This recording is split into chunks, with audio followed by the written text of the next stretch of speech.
Welcome back to Mass Effect 3. JC here, and after having skipped a Codex entry last time round, we've got a fair few to go through. Why is my mission summary still blinking? Stop it. Right. Primary entries, we're gonna let Talky Dude do his bit, and then carry on regardless. The Asari homeworld, Thessia, is the core of the largest economy in the Milky Way. The planet's reserves of Element Zero are so vast that they affect its price galaxy-wide. Because life on Thessia evolved in an EZO-rich environment, the world is home to a wealth of both biotically active and EZO-resistant species. Travel to the planet is strictly controlled, but smuggling remains an issue. Thessia is host to varying republics instead of a single government, and although each maintains a formidable military, it is notable for having long been free of internal or external wars. The Asari are renowned for their cultural and political dominance, and they excel in ambassadorial ventures. They have a strong presence in Citadel politics and galactic policy. However, it is the unfocused political structure of their homeworld that has left the Thessians unprepared for the current conflict.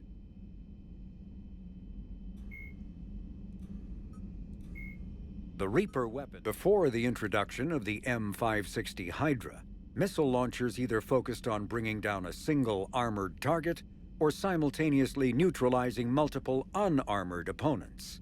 With the Hydra, a soldier no longer needs to choose between the two. The Hydra releases a barrage of miniature missiles, each guided by an independent homing system that seeks out exposed enemies.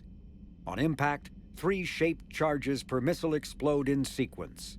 The first overloads the target's kinetic barriers before the second destroys its armor, clearing a path for the third warhead to detonate inside the target. Nice! Squelch.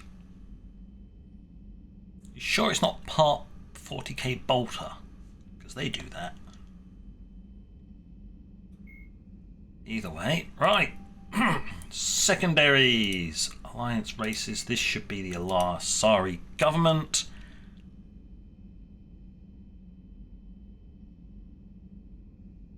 I'm pretty sure we've read that one some point.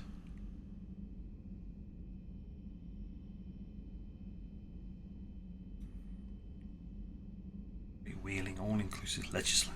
God, that just sounds like a mess.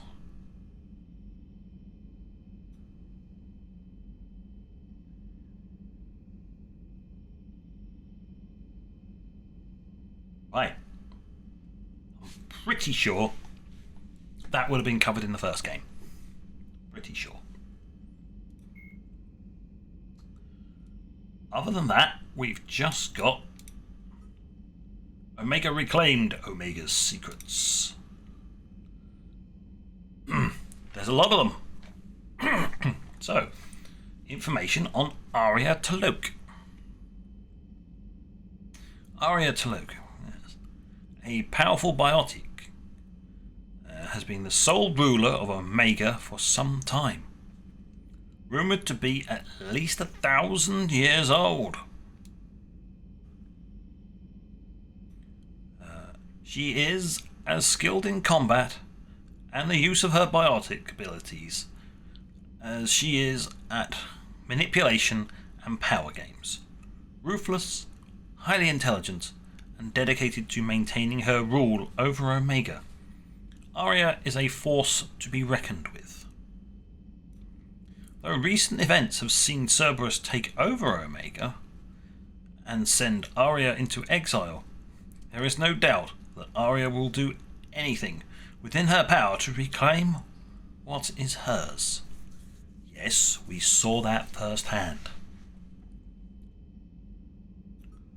Cerberus' occupation of Omega.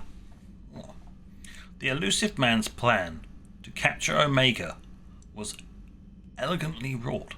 Experimental species called adjutants escaped from from a Cerberus facility beyond the Omega-4 mass relay, took command of a Cerberus convoy, and arrived on Omega to wreak havoc.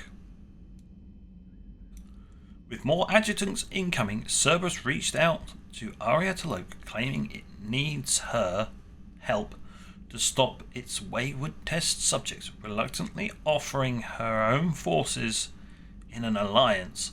Aria joined Cerberus's General Oleg Petrovsky aboard his ship to oversee the battle. When the adjutants overran the Cerberus Omega fleet, Petrovsky and Aria escaped through the Omega-4 relay. However, Petrovsky's subordinate, Colonel Raymond Ashe, had remained behind on Omega to take control of the station's defences while Cerberus reinforcements approached. Announcing that it was protecting the galaxy from the adjutant threat, Cerberus seized Omega, giving the elusive man full control of the Omega-4 relay and the space beyond. Without Aria to keep them in line, the various criminal and mercenary factions on the station erupted, fighting both Cerberus ground troops and each other, as always. Meanwhile, Aria had been taken captive by General Petrovsky. Realizing that the adjutants had simply been a ruse to capture Omega, Aria managed to escape back to Omega, slipping away into the underbelly to organize a resistance force. Eventually, Petrovsky ordered the Cerberus forces to evacuate the station, but this was yet another ruse, this time to lure Aria out of hiding. With his troops out of harm's way, Petrovsky summoned a massive Cerberus fleet and presented Aria with an ultimatum: leave Omega or lose it. Petrovsky threatened to destroy the station rather than lose control, and with no alternative, Aria left, vowing she would return and claim Omega and take her revenge. Cerberus Adjutant. Adjutant is the Cerberus codename for the experimental subjects created at a secret facility beyond the Omega-4 relay. The creatures are based on Reaper technology, and the adjutants encountered on Omega have the ability to infect any life form to create a new adjutant. Adjutants are deadly pack hunters. They initially remain hidden, observing potential victims and distract them with subtle whispers. Oh, Reaper shit. When they select a target, adjutants ambush them with charged projectiles that create a volatilely unstable mass effect field that causes severe disorientation and renders the target helpless. Unless you happen to be Commander Shepard, who is made of sterner stuff and just rolls out the way. Right. Enhanced muscle tissue gives adjutants the ability to leap surprising distances, allowing them to close in and infect their target quickly. The baseline form of the being does not match any known species. Xenobiologists suspect that Reapers may have originally created and implemented the virus several cycles before the Prothean extinction, and that it still carries genetic traces of its original host. If this is true, then like the Collectors, adjutants are a glimpse into the distant past and a species whose very existence and the struggle against the Reapers has long been forgotten. base. Oh god. Okay. I said there was going to be plenty of them. General Oleg Brzezinski. It's a horrible name to pronounce. I'm English, damn it. I can't deal with weirdness. What? Military strategist and classical scholar General Oleg, I'm just not going to bother anymore, is one of the elusive man's most respected operatives. As a corporal in the First Contact War, Oleg was forced to take command of his unit and provide his tactical brilliance proved his tactical brilliance by holding off repeated Turian attacks for weeks. The war ended before his position was overrun, but not before Oleg had witnessed firsthand the brutality of the Turian war machine. Despite being praised and promoted for his bravery, Oleg eventually found more common ground with Cerberus than the Alliance military.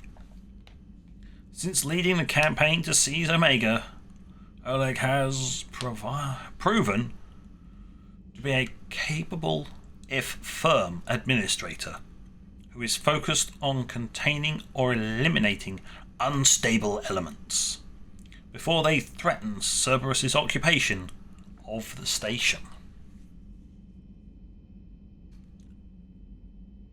Yeah. Definitely not words used by weird-ass dictatorships.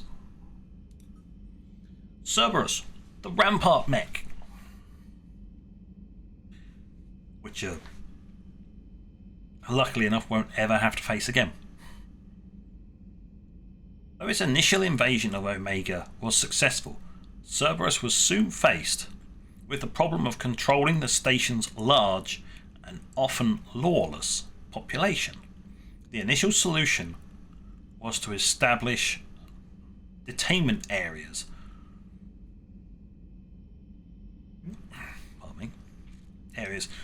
bordered with impassable force fields, believed to be sheets of plasma suspended in a magnetic field. As Cerberus tightened its control of the station, units that could pass freely through the force field and police the populace became necessary, leading Cerberus engineers to recover Loki security mechs from the remaining Eclipse mercenary chapters. Why would you call them chapters rather than companies? Whatever. When upgraded with Cerberus's proprietary mini fabrication technology, shielding recovered from Omega's Element Zero processing plants, and additional ablative armor, the results was the Rampart mech, a flexible combat unit designed for control and intimidation of Omega's inhabitants. Rampart mechs can seek out targets or troublemakers anywhere in Omega. Even lower industrial areas where radiation can be intense. It is fitted with infrasound and scent markers that are fight or flight triggers for several species and are intended to subdue or disperse a crowd. When necessary, Rampart mechs can channel all available power into generating a high-intensity shield that defends against hacking or biotic attacks and weapons fire, protecting the Rampart until reinforcements arrive. For combat, most Rampart mechs are equipped with a standard issue shotgun if damaged beyond repair. The Rampart mech destroys the shotgun's aluminium alloy heat dispersal sinks, coating any nearby assailant in red-hot residue that burns through armor. Nice! Damn! Irene Kandros. Born to a family with a long and honoured tradition of military service, Irene Kandros left the Turian military after the emergence of her biotic abilities. Often suspicious of biotics, the Turians shipped Nyreen off to the Cabal units, where her abilities and experience were grossly underutilized. After several years as a mercenary, Kandros was drawn to Omega by its reputation as a haven for capable freelancers. Nyreen's early years on Omega were a pivotal time for her. Arya Talok took an interest in Kandros, helping her hone her biotic talents while developing her military experience and skills to their full potential. Arya also allowed Nyreen the time she needed to reconcile with her new way of life and her unexpected and initially unwanted abilities. The two eventually parted ways due to irreconcilable differences, but Nyreen Kandros remained on Omega. Upon Arya's return to the station after the Cerberus invasion, Nyreen revealed herself as the leader of the Talons. Reformed under her leadership, the Talons are Omega's newfound symbol of resistance against the Cerberus occupiers. Turian Cabals. The Cabals are an elite biotic Turian unit whose dictatum is the intangible is unstoppable. Alright, sure. Whatever floats your boat, I guess. As Turian biotics are relatively rare, the biotic abilities manifesting in only a small percentage of Element 0 exposed Turians. Cabals tend to be very small and only comprised of 10 to 15 individuals, led by a commanding officer called a cabalism. Okay, just make up more random words, why don't you?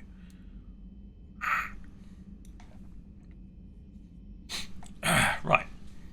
A Turian Cabal is often deployed covertly as shock troops or saboteurs, or they're sent on long reconnaissance missions for the hierarchy. In addition to advanced biotic training, all Cabal soldiers are highly skilled in small arms, explosives, infiltration tactics, and piloting. Centuries ago, during the Unification Wars, military black ops would recruit Turian biotics as infiltrators, planting them anonymously in the regular infantry as observers, or using them as assassins. This historical practice has left a cultural bias against biotic soldiers among the Turian rank and file. As a result, the Turian hierarchy prefers to keep its cabals isolated from other branches of the military, citing safety and unit cohesion concerns. Even Turians whose biotic abilities are not combat proficient are segregated into cabals, often forcing them to cut short their promising careers in order to serve as a medic or maintenance officer.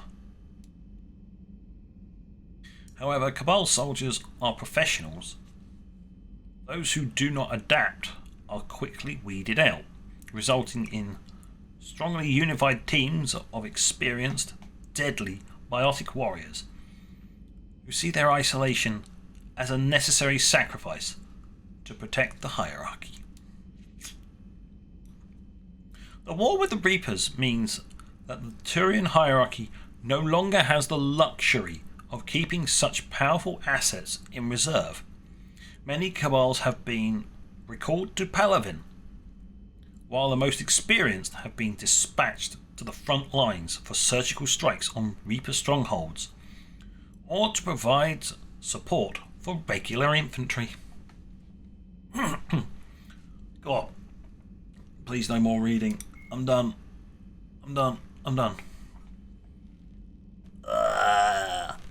Right, there we go. I caught up.